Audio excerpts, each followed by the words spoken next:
Pandian store சீரியலில் இனி என்ன நடக்க போகுது அப்படின்னு தான் பார்க்க போகிறோம். இங்கே தங்கமயிலுக்கு ரொம்பவே மன வருத்தமாக இருக்குது. மாமாவுடைய பிறந்தநாளுக்கு நம்மளால் செலவே பண்ண முடியலையே, இந்த மீனா வந்து எல்லா செலவும் பண்ணி அவன் நல்ல பேரை வாங்கிட்டாளே அப்படின்னு சொல்லி ரொம்பவே மன வருத்தமாக இருக்கிறாங்க. இந்த சூழ்நிலையில் இப்படியாவது செந்தில் என்கிட்ட பேசிடுவார்னு பார்த்தேன், பேசவே இல்லையே அப்படின்னு சொல்லிட்டு ரொம்ப ஃபீல் பண்ணிகிட்டு இருக்காங்க. அப்போ ராஜி கேட்குறாங்க, ஏன்க்கா ஒரு மாதிரி இருக்கீங்க அப்படிங்கிறாங்க. இல்லை, மாமாவுக்கு இவ்வளோ அழகாக பிறந்தநாள்லாம் கொண்டாடணும், அதில் அவர் சந்தோஷப்பட்டு என்கிட்ட பேசுவார்னு பார்த்தேன், ஆனால் அவர் பண்ணலையே அப்படிங்கிறாங்க. அக்கா, அவர் எப்படினாலும் பேசிடுவார் செந்தில் மாமா, நீங்கள் கவலைப்படாதாங்க அப்படிங்கிறாங்க. அப்படி நான் என்ன தப்பு பண்ணிட்டேன் ராஜி? நீ பண்ண அதுக்கு வந்து நான் அக்கா சப்போர்ட்டாக இருந்தேன். என் தங்கச்சிக்கு நான் அக்கா சப்போர்ட்டாக தானே இருக்கணும், இதைத்தானே செஞ்சேன். இதுக்கு எதுக்கு இவர் கோவப்படுறாரு, எனக்கு ஒன்றுமே புரியல அப்படிங்கிறாங்க. அக்கா, எல்லாத்துக்குமே காரணம் நான் தான் அப்படிங்கிறாங்க. நீனா கூட இருந்துட்டு போ, ஆனால் இவர் என்கிட்ட பேச வேண்டியதானே அப்படிங்கிறாங்க. அக்கா, நான் வேணா செந்தில் மாமாட்ட பேசுகிறேன் அப்படிங்கிறாங்க. எத்தனை வாட்டி பேசுவேன்? ஏற்கனவே ஒரு வாட்டி சொல்லியிருக்கல, அக்காவை ரொம்ப ஃபீல் பண்ணுறாங்க, பேசுங்க மாமா பேசுங்க மாமான்னு சொல்லிட்டு. அப்படி இவருக்கு என்னடி வீம்பு அப்படிங்கிறாங்க. அக்கா, நீ மன்னிச்சிருங்கக்கா அப்படின்னு சொல்லிட்டு ராஜி அழுகிறாங்க. உடனே ஏன் அழுற அப்படிங்கிறாங்க. இல்லைக்கா, என்னால் தானக்கா அவங்க வாழ்க்கை இப்படி சங்கடப்படுது அப்படி இப்படிங்கிறாங்க. இங்கே பாரு, என் வீட்டுக்காரர் என்னை விரும்பி கட்டிக்கிட்டாரு, ஏன்னா நானும் அவரை விரும்பி கட்டிக்கிட்ட தான் செஞ்சேன். நாங்கள் லவ் பண்ணும்போது ஏகப்பட்ட வாட்டி சண்டை போட்டிருக்கோம், பேசியிருக்கோம், வச்சுருக்கோம், எல்லாம் நடந்திருக்க தான் செய்யுது. ஆனால் இவ்வளோ வீண் பண்ணுவார்னு நினச்சி கூட பார்க்கல.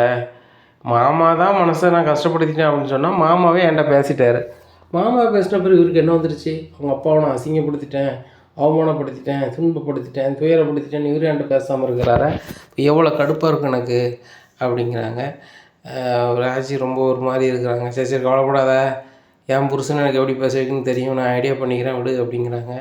அப்படியாக்கா அப்படிங்கிறேன். ஆமாம் அப்படின்ட்டு கொஞ்சம் தூரமாக போகிறாங்க. போய்ட்டு, ஏங்க, நான் உங்கள்கிட்ட வந்து ஃபோன் பண்ணுறேன், ஆனால் எடுக்க மாட்டேறீங்க. அதான் உங்களுக்கு வாட்ஸ்அப்பில் நான் வந்து எஸ்எம்எஸ் அனுப்புகிறேன், ஆடியோ எஸ்எம்எஸ் அனுப்புகிறேன்.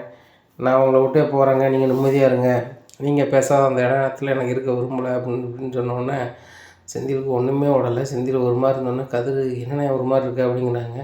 இல்லைடா, இப்படி எஸ்எம்எஸ் அனுப்பியிருக்காடா, ஃபோன் அடித்தா சுவிட்ச் ஆஃப் பண்ணுறதுடா, ரொம்ப சங்கடமாக இருக்குது அப்படிங்கிறாங்க. மறுபடியும் அடிச்சு பாருங்க, ஃபோன் அடிச்சு பாருங்க அப்படிங்கிறாங்க. கால் பண்ணி பார்க்குறாங்க, அங்கே சுவிட்ச் ஆஃப்னே வருது. இந்த செந்திலுக்கு ரொம்பவே அழுகிறது. வாங்க தேடுவோம் அப்படின்னு சொல்லிட்டு பைக் எடுத்து நேராக அங்கே தேடி பார்க்குறாங்க. அப்புறம் நேராக ஆஃபீஸ் போகிறாங்க. மீனா இருக்காங்களாம்மா அப்படிங்கிறாங்க. மீனா எப்போமா போயிட்டாங்களேங்க, வரல அப்படி இப்படிங்கிறாங்க.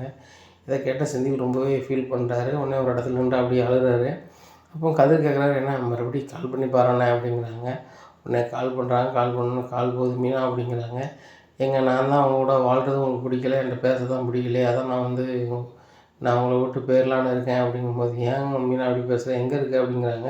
குன்னக்குடி பஸ் ஸ்டாண்டில் இருக்கேன் அப்படிங்கிறாங்க. உடனே அங்கே செந்தில் போகிறாரு. மீனா, என்னை விட்டு போகலாம் நீ முடிவு பண்ணிட்டியா அப்படிங்கிறாங்க. நீங்கள் தான் என்கிட்ட பேச மாட்டேறீங்களே, உங்களை நம்பி தானே உங்கள் வீட்டுக்கு வந்தேன். எனக்கு காசு வேணாம், பணம் வேண்டாம், பதவி வேண்டாம், எதுவும் வேண்டாம், என் புருஷன் செந்தில் மட்டும் போதும்னு தான் வந்தேன். ஆனால் நீங்கள் வந்து என்கிட்ட பேசவும் இல்லை, வைக்கவும் இல்லை. நான் தப்பு பண்ணிட்டேன் தான், ஆனால் அவங்க அப்பா வந்து என்னை மன்னிக்கும் போது நீங்களும் என்னை மன்னிக்க தானே செய்யணும். அவங்களுக்கு முன்னாடி நீங்கள் மன்னிச்சிருக்கணும்ல. நான் அப்படி என்ன தப்பு பண்ணிட்டேன்? ராஜி என் கூட பிறந்த தங்கச்சி மாதிரி நான் நினைக்கிறேன். அவள் புருஷனுக்கு வந்து சப்போர்ட் பண்ணணும், வைக்கணும் அப்படின்னு சொல்லிட்டு அவள் ஒரு வேலைக்கு போகிறாங்க. சரி ரைட்டு, நீ போயிட்டு வா அப்படின்னு சொன்னேன். இதில் தவிர வேறு என்ன நான் சொல்லிட்டேன் சொல்லுங்கள்? இந்த கூட்டு குடும்பத்தில் ஏதாவது பொது அமைதிக்கு இடைஞ்சல் பண்ணனா, இல்லைனா வந்துட்டு யார் மனசையாவது கஷ்டப்படுத்துனா, ஏதாவது நடந்துச்சா? இதுக்கு முன்னாடி ஒன்றுமே இல்லை. இதுதான் நடந்திருக்கு. இதுக்கு நீங்கள் பேச மாட்டீங்கன்னா என்ன அர்த்தம்? மாமாவே பேசிட்டாங்க. அப்படி இருக்கும்போது நமக்கு இங்கே இருக்க யாருமே இல்லாதபோது என்ன செய்வேன் அப்படிங்கிறேன். சரி, அப்போ நீ எங்கே போகிற அப்படிங்கிறேன். அப்போ நான் போகலான்னே போகிறேன், நான் எங்கேயோ தொலைஞ்சு போகிறேன், நீ இருந்தால் தானே வந்து நிம்மதி கெடுது அப்படிங்கிறாங்க. மீனா, நீ இல்லைன்னா நான் வாழ முடியாது மீனா அப்படின்னு சொல்லி செந்தில் ரொம்ப எழுதுறாரு. இப்படி நினைக்கிற மனுஷன் நீங்கள் முன்னுக்கூட்டியே பேசியிருக்கணும்ல அப்படிங்கிறாங்க. அண்ணன் ஏதோ கோவத்தில் இருந்துட்டா விடுங்க அப்படிங்கிறாரு கதிர். இல்லை கதிர், நானும் அவன்கிட்ட சொல்லிக்கிறது தான். ராஜி வந்து நீ கஷ்டப்படுற அப்படின்னு சொல்லி தான் வேலைக்கு போனான்.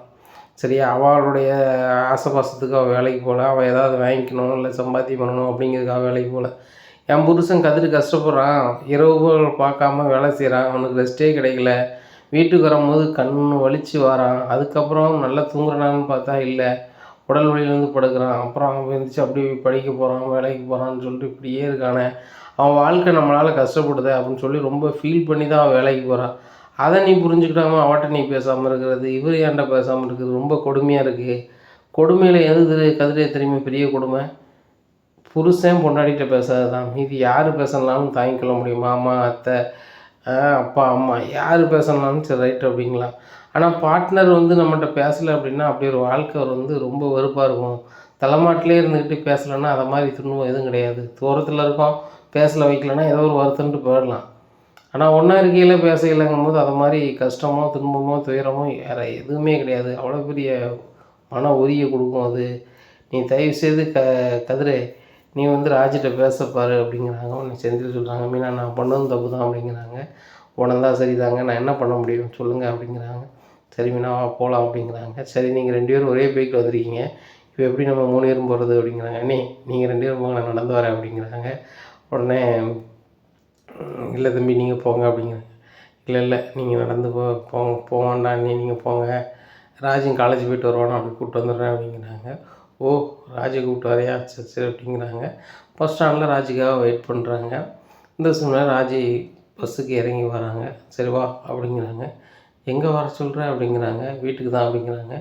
வீட்டுக்கு உன் சைக்கிளில் போக வேண்டியதானே அப்படி. நான் சைக்கிள் கொண்டு வரல, நடந்து தான் வந்தேன், உனக்காக தான் பஸ் ஸ்டாண்டில் வெயிட் பண்ணிகிட்ருக்கேன் அப்படிங்கிறேன். என்னாச்சு அப்படிங்க. ஒன்றும் ஆகலை, நீ ஒத்தியில் வருவல தான் அப்படிங்கிறாங்க. சாருக்கு ரொம்ப தான் அக்கறை அப்படிங்கிறாங்க. ஏன் அக்கறை இருக்கக்கூடாதா அப்படிங்கிறாங்க. நான் நல்லா இருக்குன்னு சொல்லிட்டு தானே நீ வந்து டியூஷன் எடுக்க போனேன், என் மேலே அக்கறை எடுத்து நான் மேலே அக்கறை எடுக்கக்கூடாதா அப்படிங்கும்போது ராஜிக்கு மனசுக்குள்ள ரொம்பவே சந்தோஷம். நான் தான் உனக்காக தான் டியூஷன் போகிறேன்னு சொல்லிட்டு உனக்கு எப்படி தெரியும் அப்படிங்கிறாங்க. ஏன் நீ சொல்லித்தானே தெரியணுமா அப்படிங்கிறாங்க. ஒரு வேளை உணர்ந்துருப்பானோ, இல்லைன்னா மீனாக்கா சொல்லியிருப்பாங்களோ அப்படி இப்படின்னு நினைக்கிறாங்க. யார் மீனாக்கா சொன்னாங்களா அப்படிங்கிறாங்க. ஆமாம் மீனா நீ தான் சொன்னாங்க அப்படிங்க. அதானே உனக்காக தான் ஒரு நாள் தோணாத அப்படிங்கிறாங்க.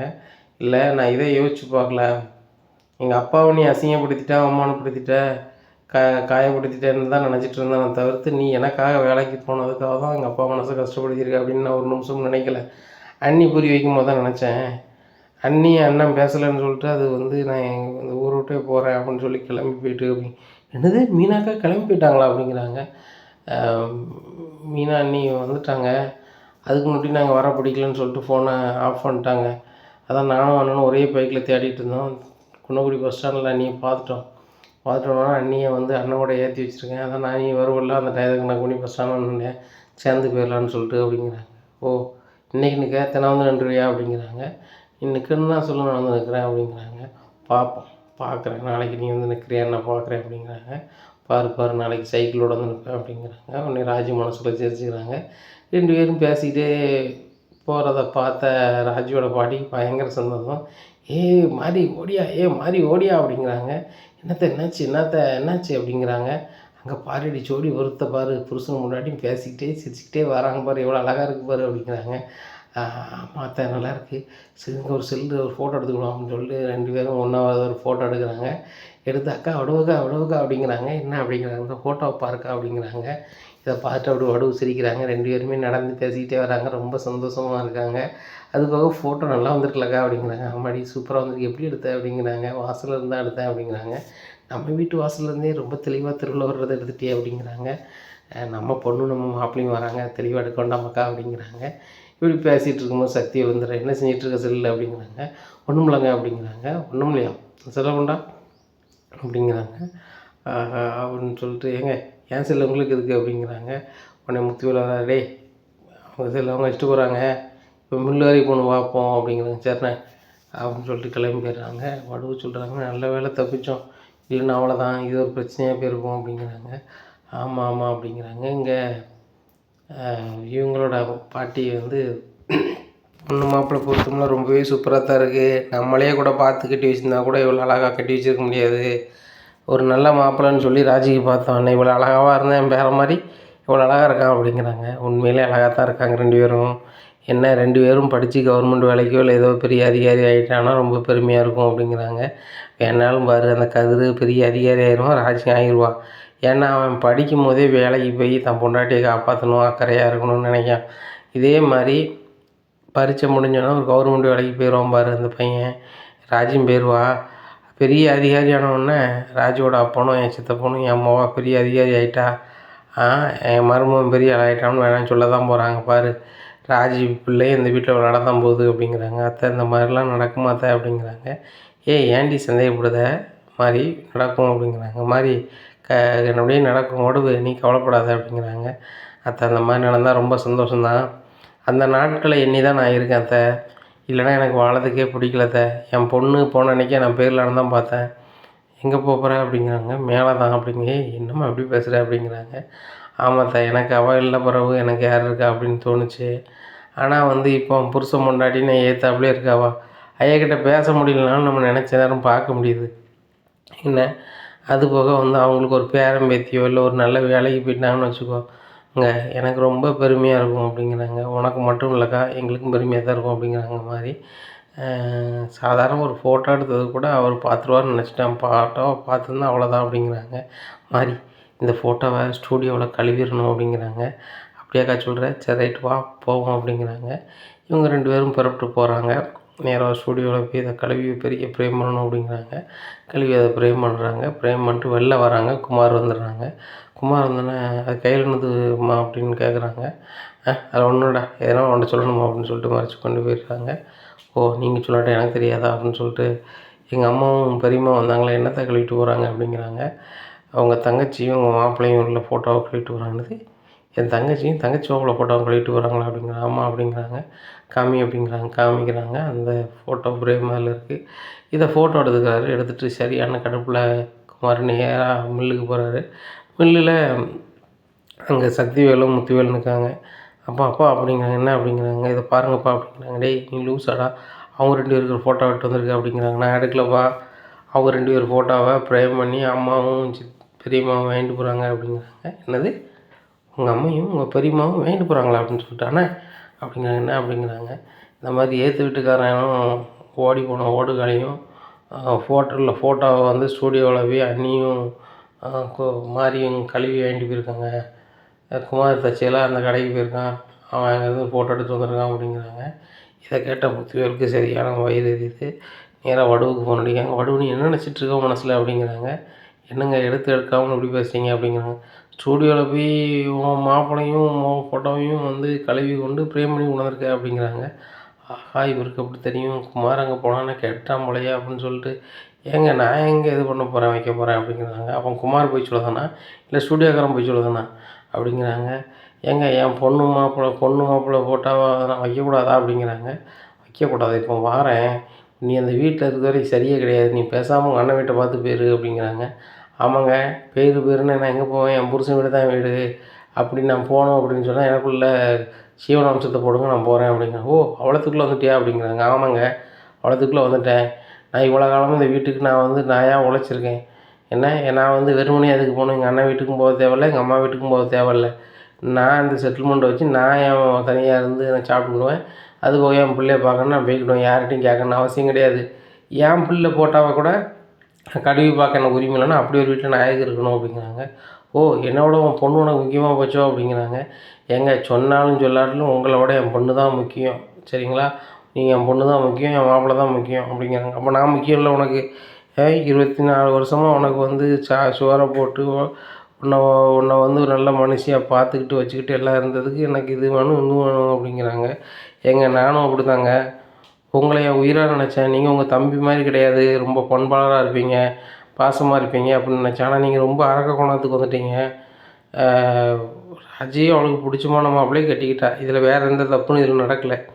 ஒவ்வொருத்தவங்க எவ்வளோலாமோ அசிங்கப்படுத்தியிருக்காங்க தான் தவப்பனை. ஆனால் நம்ம பொண்ணு அப்படி பண்ணலை. கல்யாணத்தை விரும்பி கல்யாணம் பண்ணிக்கிட்டான். மற்றபடி அந்த பிள்ளை என்ன குறை சொல்லுவீங்க? ஏன் கல்யாணம் முடிக்காத எத்தனை பிள்ளை தப்பு பண்ணி அப்பாவுக்கும் அம்மாவுக்கும் தலைகுனியும் ஏற்படுத்துது. ஆனால் அந்த பிள்ளை அப்படிலாம் பண்ணலை. சரி, அதுக்கு புள்ள வயசில் பண்ணிடுச்சு. அது உங்களுக்கு பிடிக்கலனாலும் அமைதியாக இருக்கிறத விட்டுட்டு நான் பேசுகிறதையும் அவள் ஃபோட்டோ வச்சுருக்கிறதையும் தப்பாக சொன்னால் என்னங்க அர்த்தம்? அப்படிலாம் நான் ஒன்றும் இந்த வீட்டில் இருக்கணும்னு அவசியம் இல்லை.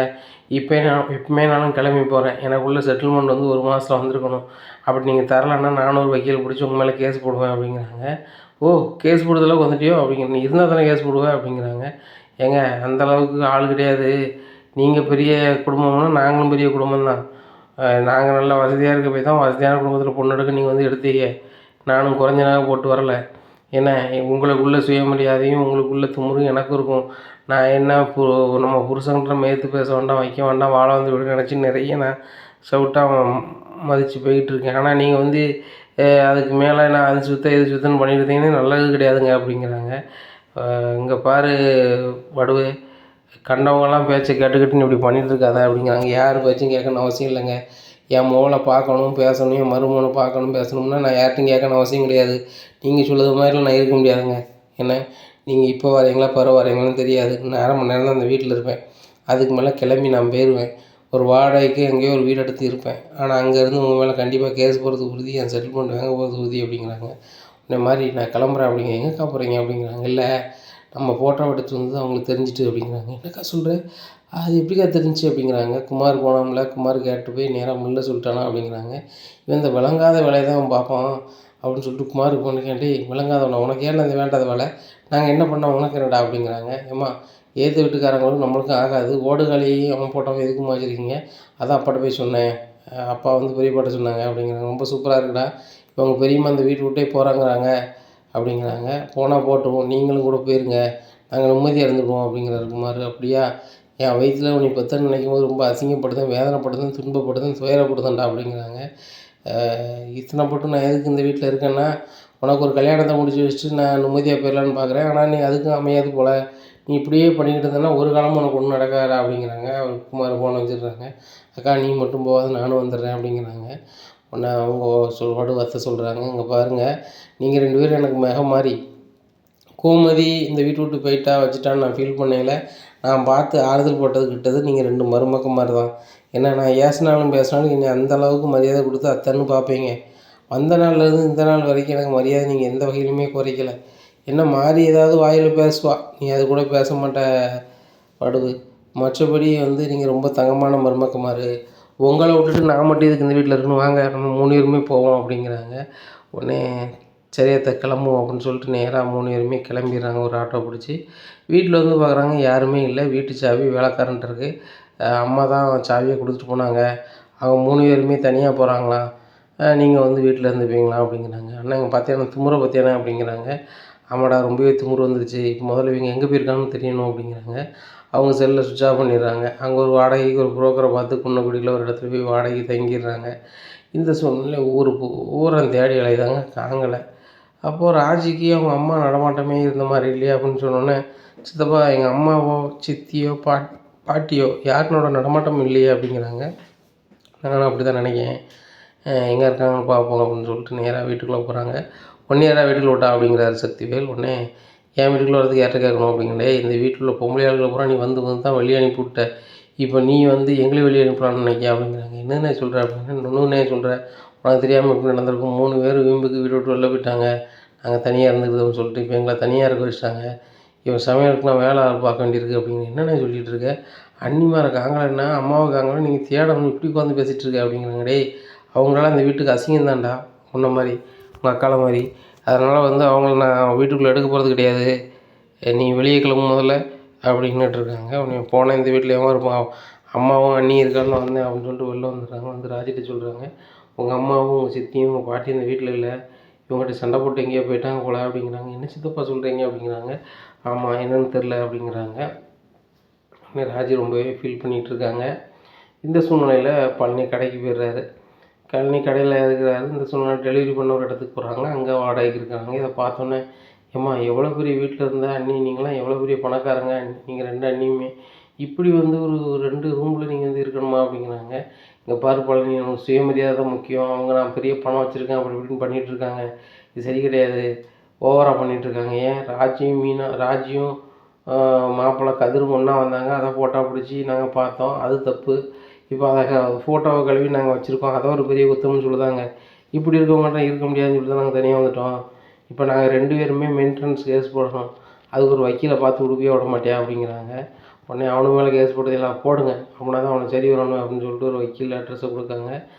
சரி தம்பி அப்படிங்கிறாங்க. வக்கீல்கிட்ட ஃபோனில் பேசுகிறாங்க. நாளைக்கு நேரில் வரேன் சார், ஒரு இடத்துக்கு வக்கீல் நோட்டீஸ் அனுப்பணும் அப்படிங்கிறாங்க. சரி ரைட்டு அப்படிங்கிறாங்க. நேராக ஒரு வக்கீலை போய் பார்க்காங்க. பார்த்துட்டு நேராக வக்கீல் நோட்டீஸ் அனுப்புகிறாங்க சக்திவேலுக்கும் முத்துவேலுக்கும் அந்த டைவர்ஸ் நோட்டீஸு கிடைக்கி, மெயின்டெனன்ஸும் கிடைக்கி. இதை பார்த்த உடனே ரொம்பவே ஷாக் ஆகிடுறாங்க. பார்த்தீங்கன்னா எவ்வளோ துமுறுன்னு சொல்லிட்டு அப்படிங்கிறாங்க. அதில் அட்ரஸ் இருக்கான்னு பாரு அப்படிங்கிறாங்க. அட்ரஸ் இருக்குது அப்படிங்கிறாங்க. நேராக அந்த அட்ரஸுக்கு சக்திவேல் போகிறாரு, முத்துவேலும் போகிறாங்க. உங்களுக்கு அம்மளை திமுறாயிட்டான், எங்கள் மேலேயே கோர்ட்டில் கேஸ் போடுன்னு சொல்லி வக்கீல் நோட்டீஸ்லாம் அனுப்பியிருக்கீங்க, என் கோர்ட்டில் கேஸை போட்டுருவீங்களோ, மெயின்டெனன்ஸ் வாங்கிடுவீங்களோ அப்படிங்கிறாரு சக்திவேல். ஆமாம் வாங்க தான் போகிறோம், உங்களுக்கு எங்களுக்கும் ஆகாதுன்னு பிறகு அப்புறம் இன்னும் எதுக்கு அவங்ககிட்ட போய் நான் வாழ்ந்துக்கிட்டு அதான் டைவர்ஸுக்கு அப்ளை பண்ண போகிறோம் அப்படிங்கிறாங்க. மாதிரி உனக்கு கொஞ்சமாவது அறிவு இருக்கா? உன் பையனுக்கு இன்னும் கல்யாணம் ஆகலை, அவனுக்கு முடிக்கணும் வைக்கணும்னு கிடையாது, நீ சின்ன பிள்ளை மாதிரி பண்ணிகிட்ருக்க. ஆத்தா நீ அவங்களுக்கு புத்தி சொல்லி வீட்டில் இருக்க சொல்லணும், நீனும் அவங்க கூட சேர்ந்து வந்திருக்க அப்படிங்கிறாங்க. யாருக்கடா யார் புத்தி சொல்கிறது? பெத்த தாய் தானா? நான் சொன்னால் நீ கேட்கியா? எதுவுமே கேட்க மாட்டேற. அவன் என் மருமக மாதிரி எனக்கு வந்து பிள்ளை மாதிரி நீ நல்லா பார்த்துக்கிறாங்க. அப்படிங்கும்போது அவங்க எங்கே போகிறாங்களோ அவங்க கூட வர்றதுன்னு பெருமை இருக்கும் அப்படிங்கிறாங்க. அதான் நம்மளுக்கு எவ்வளோ பெரிய வீடு இருக்குது, எத்தனை வீடு இருக்குது, எவ்வளோ சொத்து பத்து இருக்குது, சம்மந்தம் இல்லாமல் இப்படி ஒரு பிச்சைக்கார வீட்டில் இருக்கிற மாதிரி வந்து இப்படி ஒரு சின்ன வீட்டில் போயிருக்கீங்க அப்படிங்கிறாங்க. யார் வீடோ சுயமரியாதைக்கு இது தடுக்கு, எங்கள் சுயமரியாதைக்கு இது போதும் அப்படிங்கிறாங்க மாதிரி படுவும் சொல்கிறாங்க. ஏங்க நான் தான் உங்களை வேண்டான்னு வந்துட்டோன்னே பிறகு நீ தேடி வரீங்க அப்படிங்கிறாங்க. உன்னை பாசத்தில் நான் தேடி வரல, நீ எப்படி என் மேலே வக்கீல் நோட்டீஸ் அனுப்பலாம் அப்படிங்கிறாங்க. அனுப்புனது உண்மை தானே, அதில் இருக்க ஏதாவது பொய்யா? பொய் இல்லைல்ல, நான் அவங்க மேலே வக்கீல் நோட்டீஸ் அனுப்புறது உண்மை தான், கோர்ட்டில் கேஸ் போட தான் போகிறேன், அதனால் கிளம்புங்க அப்படிங்கிறாங்க. டே தம்பி கிளம்புடா அப்படின்னு சொல்லிட்டு கூப்பிட்டு போயிடுறாங்க. பார்த்தீங்களாண்ணே எவ்வளோ திமுருன்னு சொல்லிட்டு அப்படிங்கிறாங்க. இதெல்லாம் இவங்களோட வேலை இல்லை, ஏற்றுக்கிட்டு பாண்டிங்க தான் எங்களை ஏற்க தான், என்ன முதல்ல அவனுக்கு ஏதாவது வசமாக ஆப்பச்சு சரி வந்துடும் அப்படிங்கிறாங்க. அதானே நான் ஒவ்வொரு வாட்டியும் நான் வந்து உங்கள்கிட்ட சொல்லிகிட்டே இருப்பேன், இந்த பாண்டியன் தான் வந்து நம்ம வீட்டையே ஏற்குதான், அவன் வந்து இந்த கோமதி இங்கேருந்து போனால் கூட முழுமையாக போகல, நம்மளுக்கு தெரியாமல் அவங்க பேசுகிறாங்க வைக்காங்கன்னு சொன்ன நீ கேட்கல, இந்த பொம்பளையால் தானே நம்ம பொம்பளைகளுக்கு தமிழ் நம்மளுக்கு எதிராக வந்து சதிகளை கிளப்புதாங்க நம்ம வீட்டில். நல்ல வேளை அவங்க வீட்டு விட்டு வெளில வந்துட்டாங்க, இன்னுமையா திரும்ப நுழைஞ்சிட்டு இருப்போம் அப்படிங்கிறாங்க. எப்படிடா திரும்ப நுழைஞ்சிட்டு இருக்க முடியும்? அவங்க கோர்ட்டில் கேஸ் போட்டால் வாய்தா கலையணும், அது போக இத்தனை கோடி ரூபா கொடுங்கன்னு சொல்லி கோர்ட்டில் ஆர்டர் போடுவாங்க, அத்தனை கோடி ரூபா கொடுக்கணும், மாதம் மெயின்டெனன்ஸ் கொடுக்கணும், இவ்வளோ கதை இருக்குது அப்படிங்கிறாங்க. ஆனால் நம்ம எதுக்குன்னா கொடுக்க முடியாதுன்னு சொல்லுவோம் அப்படிங்கிறாங்க. கோர்ட்டில் அப்படி சொல்ல முடியாதுல்ல, கோர்ட் ஆர்டரை மதிக்கலைன்னா மறுபடியும் கோர்ட்டுக்கு போடுவாங்க, அதுக்கப்புறம் அதோட ஃபைன் கூட வரும், ரொம்ப சங்கடப்படும் அப்படிங்கிறாங்க. அப்படி என்ன சொல்கிற அப்படிங்கிறாங்க. ஆமாம் ஆமாம் அப்படின்ட்டுருக்காங்க. இந்த சூழ்நிலையில் மீனாவோட ஆஃபீஸில் ஒருத்தவங்க வேலை பார்க்குறாங்க. அவங்களுடைய பொண்ணை வந்து குமார் விரும்பி இருக்கிறாரு, இப்படியா இருக்குது. ஆனால் வந்து அவங்க கூட ஊர் பூரா சுற்றுறது, வைக்கிறது, பழகிறது எல்லா வேலையும் நடந்துருக்குது, இப்படியா இருக்குது. இப்படி இருக்கும்போது குமாருக்கு ஒரு வசதியான வீட்டில் பொண்ணு துப்பு பேசுகிறாங்க. பேசும்போது கல்யாணம் நாள் வச்சுருவோம் அப்படி இப்படின்னு சொல்கிறாங்க. அவங்க வீட்டில் வந்து பொம்பளையாளர்களை கூட்டுவாங்க அப்படிங்கிறாங்க. உடனே எங்கள் சக்திவேல் சொல்கிறது, எங்கள் வீட்டில் பொம்பளையாளர்கள் பூராமே வந்து காசி யாத்திரை போயிருக்காங்க, அதனால் அவங்க வரதுக்குள்ளே நம்ம நிச்சயம் பண்ணிடுவோம், அவங்க வந்த பிறகு கூட கல்யாணம் வச்சுக்கலாம் அப்படி இப்படின்னு சமாளிச்சுட்டு நாள் வச்சிடுறாங்க. நாள் வச்சோடனே குமாருக்கு பயங்கர சந்தோஷம், பெரிய பணக்கார பிள்ளை, ரொம்ப அழகான பிள்ளை, நம்ம கட்டிட்டோன்னா நம்ம அரசியல் வாழ்க்கைக்கும் சரி நம்ம தொழிலுக்கும் சரி செமையாக இருக்கும், அப்பா வேறு பெரிய அரசியல்வாதி அப்படி இப்படின்னு சொல்லிட்டு பயங்கரமாக கற்பனை பண்ணுறாரு. இந்த விஷயம் குமாரை லவ் பண்ண பொண்ணுக்கு தெரிஞ்சிருது, அந்த அப்பாவின் பொண்ணுக்கு தெரிஞ்சிருது. தெரிஞ்சோடனே அவங்க அம்மாட்ட சொல்லி ரொம்பவே அழுகிறாங்க. அம்மா என்னை மன்னிச்சிருமா, உனக்கு தெரியாமல் குமார்னு ஒரு பையன் லவ் பண்ண, நல்லா வசதியான பையன், நானும் அவனும் ஒன்றா படித்தோம்மா, அந்த இதில் வந்து லவ் ஆயிடுச்சு, அவன் வந்து இப்போ வந்து என்ன பிடிக்காம ஒரு பணக்கார பொண்ணை கெட்டதுக்கு எல்லா முயற்சிகளும் பண்ணிட்டானா, நாள் வச்சிட்டானா, எனக்கு இப்போ தான்மா தெரியும், என்னை ஏமாற்ற பார்க்குறாம்மா, என்கிட்ட நல்லாவே பழகி என் வாழ்க்கையை வம்பாக்கிட்டாம்மா, நானும் அவனும் சுற்றுறது ஊருக்கே தெரியும் அப்படிங்க. என்னடி சொல்கிற, ஊருக்கே தெரியுங்க, எனக்கு இப்போ தானடி தெரியும் அப்படிங்கிறாங்க. ஆமாம்மா அவங்களுக்கு தெரியாமல் தான் நான் பழகிட்டேன், தயவுசெய்து எனக்கு அவங்க கூட சேர்த்து வைமா, இல்லைன்னா எனக்கு அப்படி ஒரு வாழ்க்கையே வேண்டாம் அப்படி இப்படின்னு அழுகிறாங்க. என்ன செய்யனே தெரியல. உடனே அவங்க அம்மா சொல்கிறாங்க, நம்மளுக்கு தாப்பம் கிடையாதுடி, நம்ம அப்பா இல்லாத வீட்டில் நீ எப்படி இருக்கணும் அப்படி இப்படின்னுட்டு இருக்காங்க, எப்படியாவது சேர்த்து வைமா அப்படிங்கிறாங்க. இந்த சூழ்நிலையில் மீனாட்ட சொல்கிறாங்க, மீனா அப்படின்றாங்க ஆஃபீஸில் வந்து, என்னக்கா அப்படிங்கிறாங்க. உங்கள் வீட்டில் எதித்தாப்புல குமார்னு ஒரு பையன் இருக்காங்களா அப்படிங்கிறாங்க. ஆமாம் அப்படிங்கிறாங்க. அந்த குமார் வந்து என் பொண்ணை லவ் பண்ணானா, ஊர் பூரா சுற்றி பழகிட்டு இப்போ கட்ட மாட்டேன்னு சொல்கிறானா அப்படிங்கிறாங்க. என்னக்கா சொல்கிறீங்க நீங்கள், அந்த பெண்ணுக்கு இப்போ தானே ஏதோ ஒரு நாள் வச்சாங்க அப்படிங்க. ஆமாம் கல்யாணத்துக்கு நாள் வச்சுருக்காங்க, அந்த கல்யாணத்தை நிறுத்தி ஆகணும், வச்சாகணும், அந்த பையனுக்கு கட்டி வச்சாகணும், என் பொண்ணு பழகிட்டானா, வச்சுட்டானா, ஊர் பூரா சுற்றிட்டானா, அசிங்கப்பட்டான்னு சொல்கிறா, என்ன பண்ணுறது அப்படிங்கிறாங்க. அந்த பையனை கெட்டதோட சும்மையாக இருக்கலாங்க்கா அப்படிங்கிறாங்க. என்னம்மா சொல்கிற அப்படிங்கிறாங்க. ஆமாக்கா அவன் ரவுடிசம், கோவக்காரன், பணத்துமூரில் உள்ளவன், பேசாமல் நீங்கள் வேறு பையனை பார்த்து கட்டி வைக்கணும் கூட கட்டி வச்சுருங்க அப்படிங்கிறாங்க. உடனே அவங்க பொண்ணுகிட்ட சொல்கிறாங்க, இந்த மாதிரி வேறு என்ன கல்யாணம்லாம் பண்ணிக்காமா, அந்த பையன் நல்ல பையன் இல்லை அப்படி இப்படின்னு சொல்கிறாங்க அப்படிங்கிறாங்க. யார் என்ன சொன்னாலும் சரி தான், எனக்கு அவர் தான் மாப்பிள்ளை, எனக்கு அவர் வேணும், அவர் இல்லைன்னா நான் வாழ முடியாது அப்படி இப்படிங்கிறாங்க. மீனை எவ்வளவோ சொல்லி பார்க்குறாங்க, அந்த பொண்ணுகிட்ட கேட்கல. அப்போ சரி ரைட்டு, அது சம்மந்தமாக பேசுவோம், நான் உங்கள்கிட்ட பேசி சொல்கிறேன், எங்கள் சித்தப்பா இருக்கார், அவங்க கூட பிறந்த என் அப்பா கூட பிறந்த தம்பி எங்கள் வீட்டில் தான் இருக்கார், நான் சொல்கிறேன் அப்படிங்கிறாங்க. சரி மீனா எதாவது ரெடி பண்ணு அப்படிங்கிறாங்க. நேராக வீட்டுக்கு போகிறாங்க மீனா, வேலை முடிஞ்சு பழனியை கூப்பிட்டு பேசுகிறாங்க. சித்தப்பா உங்கள்கிட்ட தனியாக பேசணும் அப்படிங்கிறாங்க. சொல்லுமா அப்படிங்கிறாங்க. உங்கள் அண்ணன் மோகனை பற்றி தான் அப்படிங்கிறாங்க. அவனுக்கு தான் 4 வச்சாச்சும்மா. அண்ணிமார் 2 சண்டை போட்டுட்ருக்காங்கன்னா கல்யாணத்துக்கு வந்துருவான்னு சொல்லிட்டாங்க, நான் பேசிட்டேன் அப்படிங்கிறாங்க.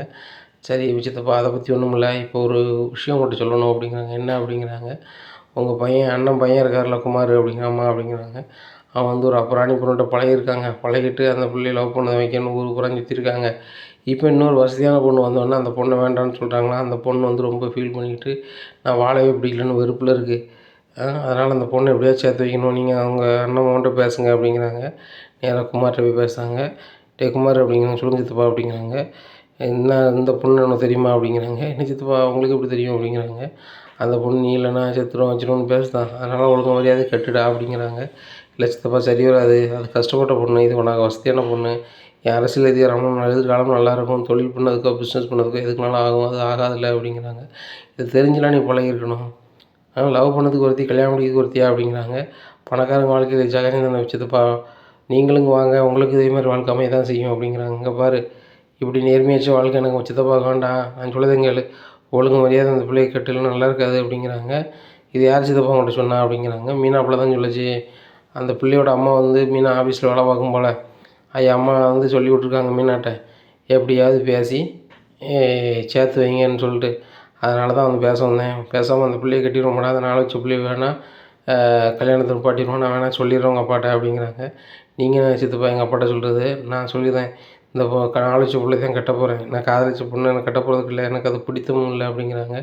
டேய் லவ் பண்ணதுக்கு மட்டும் உனக்கு பிடிக்கும், ஊர் சுற்றுறதுக்கு பிடிக்கும், அதுக்கிட்ட செலவுக்கு அங்கே வைக்க வர எல்லாம் பழகு எல்லாம் பண்ணுறதுக்கு பிடிக்கும், ஆனால் வந்து கல்யாணம் முடிக்கிறது பிடிக்காதோ அப்படி இப்படிங்கிறாங்க. சித்தப்பாங்க பாருங்கள், அந்த பொண்ணை நான் கட்ட மாட்டேன், இது மட்டும் தான் நெசம், நீங்கள் கிளம்பலாம் அப்படிங்கிறாங்க. உடனே வந்துடுறாங்க. வந்துட்டு மீனாட்ட சொல்கிறாங்க, அம்மா அவன்கிட்ட எவ்வளோ சொல்லி பார்த்தாச்சு கேட்குதுமா தெரில அப்படிங்கிறாங்க. சரி சித்தப்பா அதுக்குள்ளே வைத்தியம் பண்ணால் பண்ணிட்டு போகிறாங்க, இப்போ பண்ணால் சரி வந்துட்டு போகிறாரு அப்படிங்கிறாங்க. என்ன வைத்தியம் மீனா பண்ண போகிறோம், உனக்கு வைத்தியம் எதுவும் தெரியுமா அப்படிங்கிறாங்க. இல்லை சித்தப்பா அவர் முடியாதுன்னு சொல்கிறாரு, நீங்கள் ஸ்டேஷனில் போய் கம்ப்ளைண்ட் பண்ணுங்கன்னு சொல்ல போகிறோம். மகளிரில் போய் கம்ப்ளைண்ட் பண்ண போகிறாங்க. அவங்க விசாரிக்க போகிறாங்க. கேஸை போட்டு விசாரிக்கும் போது சரின்னு சொல்லிட்டாங்கன்னா கட்டி வைக்க போகிறாங்க, இல்லைனா ரிமாண்ட் பண்ணி ஜெயிலுக்கு அனுப்ப போகிறாங்க அப்படிங்கிறாங்க. ஏம்மா இந்த மாதிரிலாம் பண்ணிடாத, எங்கள் அண்ணன்மார்கிட்ட பேசி பார்க்கேன் அப்படிங்கிறாங்க. சித்தப்பா உங்கள் அண்ணன்மார்கிட்ட பேசினா சம்மதிப்பாங்களா அப்படிங்கிறாங்க. அதுக்கு வாய்ப்புகள் கம்மி தாம்மா அப்படிங்கிறாங்க. பேசுறதுக்கு மட்டும் வாய்ப்புகள் கம்மின்னு சொல்கிறீங்களே சித்தப்பா, எப்படி அதுக்கு வாய்ப்பு இருக்கும், வாய்ப்பே இருக்காது. அதனால் வந்து நான் அந்த அவங்க அம்மாட்ட, அவங்க பிள்ளையோட அம்மாட்ட சொல்ல போகிறேன் அப்படிங்கிறாங்க. சரிம்மா பார்த்து செய்யுமா அப்படிங்கிறாங்க. நேராக ஃபோன் அடிக்கிறாங்க. அக்கா நான் மீனா பேசுகிறேன், அந்த பையன் வந்து இந்த பொண்ணை கெட்டது மாதிரி இல்லை, பணக்கார பிள்ளையை தான் கட்டணும் தான், எதுக்கான அப்படி ஆயிரும் இப்படி ஆயிரும் கற்பனையில் இருக்கான், அதனால் கெட்ட வாய்ப்பே இல்லை அப்படிங்கிறாங்க. இவட்டையும் சொன்னாலும் புரிய மாட்டேங்குமா, இப்போ என்ன தான் பண்ணுறது அப்படிங்கிறாங்க. அப்போ லீகல் ஆக்ஷன் தாங்க எடுக்க முடியும் அப்படிங்கிறாங்க. லீகல் ஆக்ஷன் என்ன செய்யணும் அப்படிங்கிறாங்க. ஏக்கா இன்றைக்கி நம்மளுக்கு லீவு தான், நீங்களும் கிளம்பி வாங்க, நானும் கிளம்பி வரேன், ஸ்டேஷனில் போய் ஒரு கம்ப்ளைண்ட் பண்ணிடலாம், போலீஸ் வந்து விசாரிக்க வருவாங்க, உங்கள் பொண்ணுகிட்ட நடந்ததை சொல்ல சொல்லுங்கள், இருக்க ஆதாரத்தை கொடுக்க சொல்லுங்கள் அப்படிங்கிறாங்க. சரிம்மா அப்படிங்கிறாங்க. நேராக மீனா கிளம்பி ஸ்டேஷனுக்கு போகிறாங்க. அந்த அக்கா வந்துடுறாங்க, அந்த பொண்ணு வந்துடுறாங்க, கம்ப்ளைண்ட் பண்ணுறாங்க. கம்ப்ளைண்ட் பண்ணிட்டு போலீஸ்காரங்க சம்மந்தப்பட்ட போலீஸ் நேராக குமார் வீட்டுக்கு போகிறாங்க. குமார் மேலே ஒரு பெட்டிஷன் இருக்குது, விசாரணைக்கு வர சொல்லுங்கள் அப்படிங்கிறாங்க. இந்த சூழ்நிலையில் குமாருக்கு பொண்ணு கொடுக்குறவங்க வந்து இந்த குமார் வீட்டுக்கு காமிக்கிறதுக்காக வந்து நிற்காங்க. அப்போ போலீஸ் வந்து குமாரை கூப்பிட்டு போனோன்னே ரொம்பவே ஷாக் ஆகிடுறாங்க. சம்மந்தி இங்கே என்ன நடக்குது அப்படின்னு சொல்லி இவர்கிட்ட கேட்குறாங்க சக்திவேல்கிட்ட. இல்லை சம்மந்தி ஒரு சின்ன பிரச்சனை அப்படிங்கிறாங்க. கல்யாணம் வைக்க போகிறதுன்னு தெரியுது, ஆனால் இப்போவுமே அவர் போலீஸ் ஸ்டேஷனுக்கு போகும்போது அவர் எவ்வளோ ஒன்றா நம்பர் ரவுடியாக இருப்பார், சரி கிடையாது அப்படின்னு சொல்லிட்டு போலீஸ்ட்டு போய் கேட்குறாங்க, என்ன சார் பிரச்சனை அப்படின்னு சொல்லிட்டு. இது ஒரு பொம்பளை பிள்ளை கதை, அந்த பிள்ளைகிட்ட பழகிட்டு கட்ட மாட்டேன்னு சொல்கிறாங்க, அதனால தான் அவரை கூப்பிட்டு போகிறோம் அப்படிங்கிறாங்க. ஆகா சரி வராது, இப்படி பொம்பளை பொறுக்கி போய் நம்ம பிள்ளையை கட்டிவிட்டு தான் வாழ்க்கை ரொம்ப போயிடும், சம்மந்தி இந்த கல்யாணம் நடக்காது அப்படிங்கிறாங்க. இந்த சூழ்நிலையில் குமார் சொல்லிட்டு போகிறாங்க அவங்க சக்திவேல்கிட்ட, எப்பா என் கல்யாணம் நிற்கிறதுக்கும் நான் ஜெயிலுக்கு போகிறதுக்கும் ஒரே காரணம் ஏற்று விட்டுருக்கு அந்த மீனா தான் அப்படிங்கிறாங்க. ஏற்று விட்டு மீனாவா அப்படிங்கிறாங்க. ஆமாப்பா அவங்க தான் வந்து அந்த பிள்ளைக்கு ஃபுல் அண்ட் ஃபுல்லாக சப்போர்ட்டு அப்படிங்கிறாங்க. இந்த சக்திவேலுக்கு சரியான கடுப்பாயிருது. குமாரை ஜெயிலில் போய் அடைச்சிடுறாங்க. இந்த சக்திவேல் ஏற்று வீட்டுக்காரனை பார்த்து கேட்குறாரு, டேய் பாண்டியா வெளியே ஓட வக்கத்தை பாண்டியா அப்படிங்கிறாங்க. உனக்கு என்னையா வேணும் அப்படிங்கிறாங்க. ஏய் ஒருத்தன் வீட்டு கல்யாணத்தை தொடர்ந்து நீ கெடுத்துக்கிட்டே இருக்க, நீ இருக்க போய் தான் இது பண்ணிகிட்டு இருக்கோம், என்னாச்சு தான் பாருன்னு சொல்லிட்டு ஒரு கம்பு எடுத்துட்டு ஓடுதாரு. உடனே கதிர் வராரு, உங்கள் வயசான காலத்துலேயே கம்பு எடுத்துட்டு நீங்கள் ஓடி வரீங்க, நான் கம்பு எடுத்து வர்றதுக்கோ இல்லாத நான் திருப்பி பிடிக்கிறதுக்கு எனக்கு 5 நிமிஷம் ஆகாது, ஒழுங்கு மரியாதையாக பேரு அப்படிங்கிறாங்க. உடனே முத்துவேல் சொல்கிறாரு, முதல்ல குமாரை வெளியே கொண்டு வரதுக்கு முயற்சி பண்ணுவோம் அப்படிங்கிறாங்க. அண்ணே குமார் கல்யாணத்தை கெடுத்துட்டு இருக்கிறது எல்லாமே ஏற்று வீட்டுக்காரன் தான், நான் சொல்ல முன்னாடி நம்ப மாட்டேலானே, ஏற்று வீட்டுக்காரன் தான் வேலையும் பார்க்கலாம் அப்படிங்கிறாங்க. நான் எதுக்கு ஏற்ற விட்டு நான் ஏன் கெடுக்க போகிறேன் அப்படி இப்படின்ட்டுருக்காங்க. அவன் மருமக மீனா தானே ஸ்டேஷனில் போய் அந்த பாதிக்கப்பட்ட பொண்ணு கூட சேர்ந்து போய் கம்ப்ளைண்ட் பண்ணியிருக்கா அப்படிங்கிறாங்க. அது இருக்க வாய்ப்பே இல்லை அப்படின்னு என் மருமகன் என்கிட்ட சொல்லிடுவா அப்படிங்கிறாங்க. உடனே மீனா சொல்கிறாங்க, ஆமாம்மா அவங்க சொல்கிறது உண்மை தான், இவங்களுக்கு எதிராக கம்ப்ளைண்ட் பண்ணது உண்மை தான். அந்த பாதிக்கப்பட்ட பொண்ணோட அம்மா வந்து எங்கள் ஆஃபீஸில் வேலை பார்க்குறாங்க.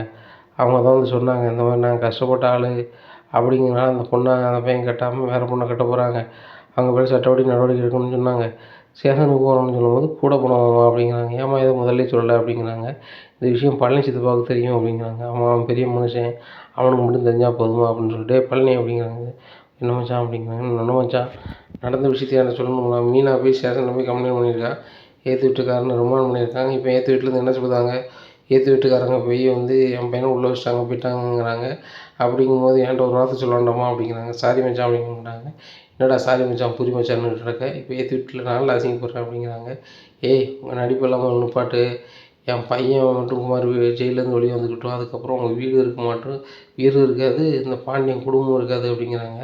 உடனே பாண்டியன் சொல்கிறாங்க, அது ஒரு காலம் நடக்காது, உன் பையன் தப்பு பண்ணியிருக்கான், அந்த பாதிக்கப்பட்டவங்க கூட மீனா போயிருக்கா, இதில் எந்த தப்பாக எனக்கு தெரியல அப்படிங்கிறாங்க. ஓ தப்பாக தெரில, ஏன்னா செஞ்சதே நீ தானே அப்படிங்கிறாங்க. அப்படி கூட வச்சுக்கா, நான் தான் செஞ்சேன், அதுக்கு என்ன செய்யணும் வேலையை பாரு அப்படிங்கிறாங்க. இதை கேட்ட சக்தியோடு ரொம்ப கோபமாக வீட்டுக்குள்ளே போகிறாங்க. முத்துவேல்கிட்ட போய் சொல்கிறாங்கண்ணே, குருவி கூடுமா நம்ம வீட்டுக்கு ஏற்றாப்புல ஒரு வீடு வச்சுக்கிட்டு ஓவராக பண்ணுறாங்க, என்ன பண்ணலாம் அப்படிங்கிறாங்க. உடனே சக்திவேல்கிட்ட வந்து முத்துவேல் இப்படிலாம் பண்ணு அப்படிங்கிறாங்க. சரிண்ணே பண்ணிடுறேன் அப்படிங்கிறாங்க. இனி என்ன நடக்கும் இந்த பாண்டீஸ்வரர் குடும்பத்தில் அப்படிங்கிறத பொறுத்து வந்து பார்க்கலாம். நம்ம சேனலை நீங்கள் மறக்காமல் லைக் அண்ட் சப்ஸ்கிரைப் பண்ணுங்கள். நன்றி, வணக்கம்.